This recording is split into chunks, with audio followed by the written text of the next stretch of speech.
This video was brought to you by us, Slidebean. Make beautiful slide presentations in no time. Get 1 free month by signing up at slidebean.com/YouTube.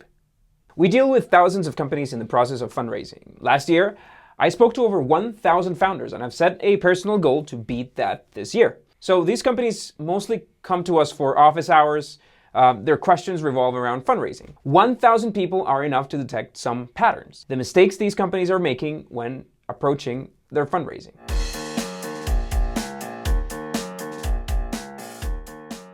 Number 1, fundraising to hire their essential teams. This is probably the most common question I get. A solo founder is looking to raise money to be able to hire a CTO or a CMO persona. My theory on where this issue comes from is that typically the personality of an entrepreneur slash founder slash CEO slash hustler is not the kind of individual that chooses software engineering as a career path. And that's fine. A lot of founders I come across have a ton of ideas for a product and a ton of ideas on how to sell them, but can't build the products themselves. We end up with CEOs looking for their CTO and not being able to find them. That's just the reality of the world, combined of course with the fact that CTOs and tech people make good salaries at tech companies. So I've said it before, finding that product co-founder is probably the first test you need to pass as an entrepreneur. An alternative is, of course, learning to code. But the problem with this approach is that you'll soon find yourself swamped and unable to split your time between building the product and selling it. The point is, investors expect you to have a team by the time you get to meet with them. Few investors, not to say no investors, will fund a company where a team isn't built because nobody wants the essential personnel to come into the company because of the money or the salary that you'll be offering them. The first 2 or 3 members of the team need to come on board because they believe in the product and are willing to take a way below market salary until the company can afford to pay them what they deserve. Requesting an NDA. This is just plain rookie. Investors don't sign NDAs to see your pitch deck, no matter how groundbreaking the product is, no matter how many patents you can get. A pitch deck is supposed to be an introduction to the business. It shouldn't dive too deep into sensitive economics or technology aspects.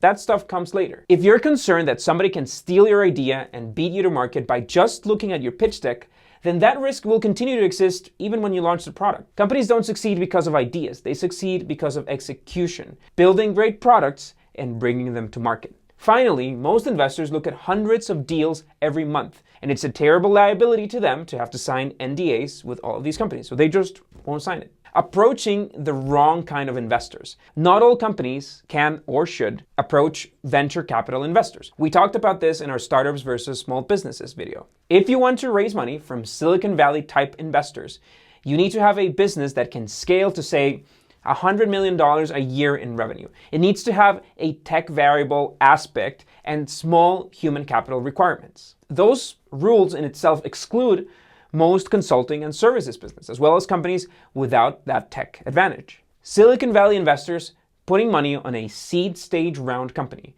will generally invest somewhere in the range of $500,000 to $1 million in exchange for 15% to 25% of the business. That's just average ballpark numbers. It's usually done through a convertible note on which we made a video, by the way. So they expect that business, that investment, to increase in value in 10x within 5 years, which requires exponential growth. That's the only way to get a 10x return that fast. Companies that don't fit this profile can access other types of financing, like loans. They can also raise capital from an investor willing to come in as a 50-50 partner and to be directly involved in the business. There's also stuff like Kickstarter, which is ideal for hardware products. The point here is understanding the kind of business you have in your hands, what it is, and what it's not. Trying to raise too much money. I've seen entrepreneurs with no team, no product, no revenue, pitching a round of $5 million, which for most industries and most founders will also be a rookie move. Raising money is diluting your company ownership. You always want to raise the least amount of money possible, and that's why a good financial model is important. We're doing a webinar in a few days on how to build a financial model, so check the link below to subscribe. Last mistake we'll talk about today is showing that you're desperate. Investors like healthy, fast-growing companies. They're drawn to the promise of great returns. Few investors will want to join to save a business from bankruptcy because that's usually just bad business. The least you need them, the better position you have, not only to pitch the company and get funding, but to have the leverage to negotiate better terms. So That's all for today. Remember to subscribe to our channel and hit that bell to receive notifications when new content is published. So starting today, we're going to do a live session as soon as this video goes live. So check out slidebean.com/live to join our Discord servers. Finally, a couple months back, we announced that I've run out of t-shirts, so I'm starting to use the t-shirts that you guys have sent us. Today's t-shirt is from Bilingual app, a language learning app. You can learn languages through audiobooks and songs. Remember that you can also send us your company's t-shirts for me to wear in the next video. Look for the link below. Thanks a lot for watching. Hit that subscribe and see you next week.